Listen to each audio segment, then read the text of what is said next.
नमस्कार, मी भाग्यश्री तुम्हा सर्वांचं आपल्या चॅनलमध्ये मनापासून स्वागत करते. आणि आज आपण फ्रिलची खूप सुंदर आणि अगदी सोपी अशी बॅकनेक डिझाईन तयार करणार आहोत. तर त्याकरिता इथे मी बॅक पार्ट कट केलेला आहे, ज्याची पूर्ण उंची आहे 13 इंच. शोल्डर आलेले आहेत 5 इंच. आर्म होल म्हणजेच मुंडा आहे 5.5 इंच आणि येथे छाती आलेली आहे 8 इंच आणि कंबर बॅकडाट मिळून ती देखील आलेली आहे 8 इंच.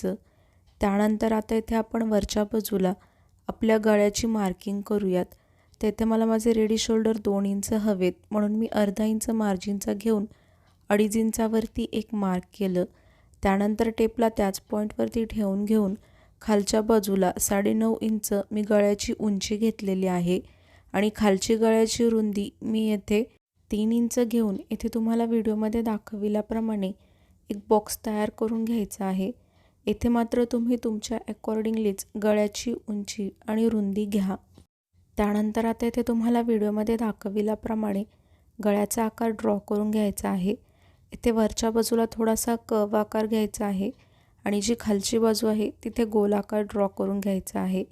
इथे तुम्हाला तो ठळकपणे दिसून यावा याकरिता मी त्याला थोडंसं डार्क करून घेते आहे. त्यानंतर इथे व्हिडिओमध्ये दाखविल्याप्रमाणे तुम्हाला बॅक पार्टला ओपन करून अगदी व्यवस्थितरित्या मधोमध फोल्ड करून घ्यायचं आहे, व्हिडिओमध्ये दाखविल्याप्रमाणे व्यवस्थितरित्या. आणि त्यानंतर जिथे आपला गळ्याचा आकार आहे तेथे हाताने असं थोडंसं टॅप करा, म्हणजेच थापून घ्या, जेणेकरून या साईडची डिझाईन त्याच्या समोरच्या बाजूवर ट्रेस होऊन म्हणजेच उमटून येईल.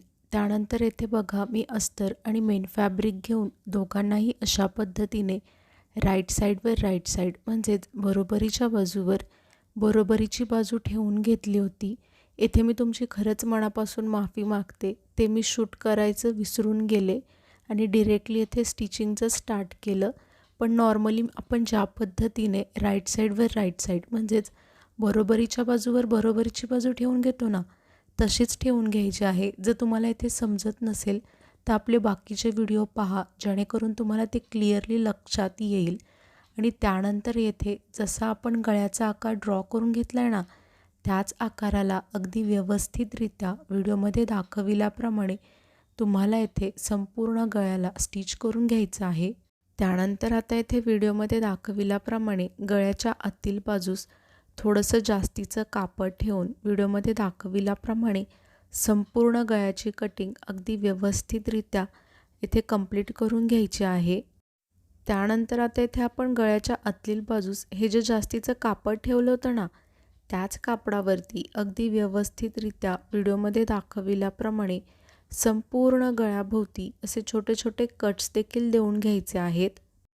त्यानंतर येथे तुम्हाला व्हिडिओमध्ये दाखविल्याप्रमाणे हे जे आपलं अस्तर दिसतंय ना, त्याला आतील बाजूस म्हणजेच रॉंग साईडवरती पलटी करून घ्यायचं आहे. त्यानंतर आता इथे तुम्हाला व्हिडिओमध्ये दाखविल्याप्रमाणे संपूर्ण गळ्यावरती टॉप स्टिच देऊन घ्यायची आहे, म्हणजेच इथे तुम्हाला संपूर्ण गळ्याला पुन्हा एकदा स्टिच करून घ्यायचं आहे. येथे तुम्हाला जास्ती काहीच करायचं नाही आहे. जसा आपला गळ्याचा आकार वळतोय त्याच आकाराला अगदी व्यवस्थितरित्या येथे तुम्हाला स्टिच करून घ्यायचं आहे. आपल्यापैकी खूप जण व्हिडिओज पाहतात परंतु चॅनेलला सबस्क्राईब करत नाहीत, तर प्लीज असं नका करत जाऊ. चॅनेलला देखील सबस्क्राईब करत जावा. काय होतं ना, मला देखील समजत जाईल की हां, मी जे व्हिडिओज बनवते आहे ते तुम्हा सर्वांना आवडत आहेत आणि तुमच्या उपयोगात देखील येत आहेत. आणि जर अशीच सबस्क्रायबरची संख्या वाढत राहिली तर मला देखील एक नवीन उमेद मिळते आणि त्याच नव्या उमेदीत मला तुमच्यासाठी असेच नवनवीन व्हिडिओज बनवण्याची प्रेरणा देखील मिळत राहते. तर प्लीज चॅनेलला सबस्क्राईब करून सपोर्ट करा. त्यानंतर आता इथे तुम्हाला अस्तर आणि मेन फॅब्रिक व्हिडिओमध्ये दाखविल्याप्रमाणे चारही बाजूने एकमेकांना स्टिच करून घ्यायचं आहे. तुम्ही येथे ही पद्धत न वापरता नॉर्मली बघा, मी तुम्हाला ज्या पद्धतीने अस्तर आणि मेन फॅब्रिक एकमेकांना फॅब्रिक ग्लूच्या साहाय्याने स्टिक करायला सांगते, ती देखील तुम्ही येथे पद्धत वापरू शकता. पण काय होतं ना, मी ती पद्धत खूपदा सांगितलेली आहे आणि जे नवीन शिकणारे असतात त्यांना ही पद्धत मे बी माहीत नसेल आणि त्यांना माहीत असावी याकरिता मी तुम्हाला या पद्धतीने देखील स्टिच करून दाखवते आहे. त्यानंतर येथे जे हे जास्तीचं कापड दिसतंय ना, त्याला व्हिडिओमध्ये दाखविल्याप्रमाणे अगदी व्यवस्थितरित्या कट करून घ्यायचा आहे. जर तुम्ही येथे अस्तर आणि मेन फॅब्रिक एकमेकांना फॅब्रिक ग्लूच्या मदतीने स्टिक केलं असेल तेव्हा देखील जे जास्तीचं कापड उरतं त्याला देखील तुम्हाला अगदी अशाच पद्धतीने व्हिडिओमध्ये दाखविल्याप्रमाणे कट करून घ्यायचं आहे. त्यानंतर हे जे आपले दोन्ही बॅकडाट आहेत ना त्याला तुम्हाला इथे स्टिच करून घ्यायचं आहे. इथे मी तुम्हाला एकच बॅकडाट स्टिच करून दाखवते. सेम तुम्हाला याच पद्धतीने जो आपला दुसऱ्या साईडचा बॅकडाट असेल ना त्याला देखील इथे तुम्हाला स्टिच करून रेडी करायचा आहे. त्यानंतर आता इथे मी कमरेच्या बाजूला कमरपट्टीला स्टिच करून घेते आहे. इथे तुम्हाला जास्ती काहीच करायचं नाही आहे. नॉर्मली आपण ज्या पद्धतीने अर्धा इंच मार्जिन घेऊन कमरपट्टीला कमरेच्या बाजूला सरळ अगदी शेवटपर्यंत स्टिच करतो ना त्याच पद्धतीने इथे देखील तुम्हाला कमरपट्टीला स्टिच करून घ्यायचं आहे. त्यानंतर इथे आपले हे जे टोक दिसते ना बघा खालच्या बाजूला जिथून आपण गोलाकार ड्रॉ केला होता त्याच्याच पुढे व्हिडिओमध्ये दाखविल्याप्रमाणे मुंड्याच्या आकाराला असं ड्रॉ करून घ्यायचं आहे. आणि त्यानंतर व्हिडिओमध्ये दाखविल्याप्रमाणे बॅकपार्टला अगदी मधोमध फोल्ड करून घेऊन हाताने असं थोडंसं थापून घ्यायचं जेणेकरून तो आकार येथे देखील उमटून येईल. तर बघा येथे देखील तो उमटून आलेला आहे. त्यानंतर तेच जे आपलं टोक होतं ना तेथूनच इथे मी रेडीमेडवाली फ्रिलची लेस घेतलेली आहे. माझ्याकडे फॅब्रिक नव्हतं जेणेकरून मी बनवेल. जर तुम्हाला कापडाची बनवायची असेल तर त्याचा व्हिडिओ मी ऑलरेडी अपलोड केलेला आहे. त्याची लिंक मी डिस्क्रिप्शन बॉक्समध्ये देईल. तो व्हिडिओ बघून तुम्ही नक्की शिकाल की कापडाची फ्रिल कशी बनवायची ते.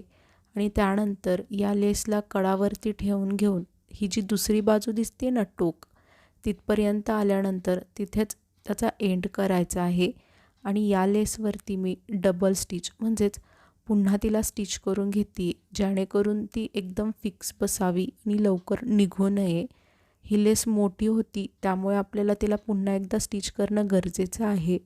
त्यानंतर इथे मी गोल्डन कलरची लेस घेतलेली आहे आणि तिला आपल्या या गळ्याच्या कडावरती व्हिडिओमध्ये दाखविल्याप्रमाणे ठेवून घेऊन अगदी व्यवस्थितरित्या स्टिच करून घ्यायचं आहे.